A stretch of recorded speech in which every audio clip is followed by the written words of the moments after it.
ഒന്ന് എഴുന്നേറ്റ് നടക്കാൻ പോലും വയ്യാണ്ട് ഒരെണ്ണം അകത്ത് കിടക്കുന്നുണ്ട്. കെട്ടിയവൻ ഉപേക്ഷിച്ച് വേറൊരെണ്ണം. ദേ 3-4 വയറ് കഴിയണം, ചികിത്സ, രമേശന്റെ പഠിപ്പ്. കാശ് എത്ര വേണമെന്ന് വിചാരിച്ചത്? എന്റെ പെൻഷൻ കൊണ്ട് എന്താവാനാ? അവളെ കൊണ്ടാവുന്ന അവള് ചെയ്യുന്നു. മാനാഭിമാനം നോക്കി അവിടെ ഇരിക്കുകയുള്ളൂ. ഇങ്ങനെയൊക്കെ ആയത് എന്റെ കുറ്റം കൊണ്ടല്ല. മതി പറഞ്ഞത്.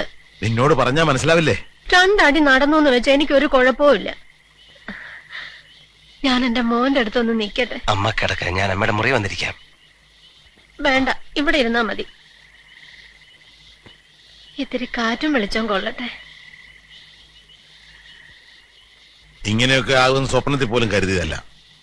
ഇവിടെ കൊണ്ട് എത്തിച്ച അവനോൻ തന്നെയാ. എന്നിട്ടിപ്പൊ മാനക്കേട്. നീ ഉണ്ടാക്കിയ മാനക്കേട് അത്രയും വലുതല്ല ഒന്നും. അവൻ അറിഞ്ഞോണ്ട് ഒരു തെറ്റും ചെയ്തിട്ടില്ലല്ലോ. അറിഞ്ഞോണ്ടാണെങ്കിൽ അല്ലെങ്കിൽ ഒന്നേ എനിക്ക് പറയാനുള്ളൂ. ഒരു കണക്കിന് ഈ കുടുംബം നീങ്ങുന്നുണ്ട്.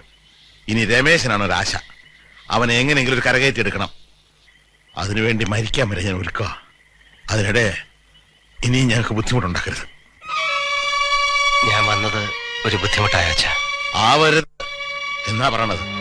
ഒരു കുടുംബം തകർന്ന് തരിപ്പണമായതാ. അവിടുന്ന് വാരിക്കൊട്ടി കൊണ്ടുവരാ ഞാൻ. നീ ഇതും കൂടി തകർത്താ എല്ലാത്തിനും വല്ല വിഷവും വാങ്ങി കൊടുത്താൽ മതി. അച്ഛന്റെ അപേക്ഷ ആ ഗതി വരുത്തരുത്.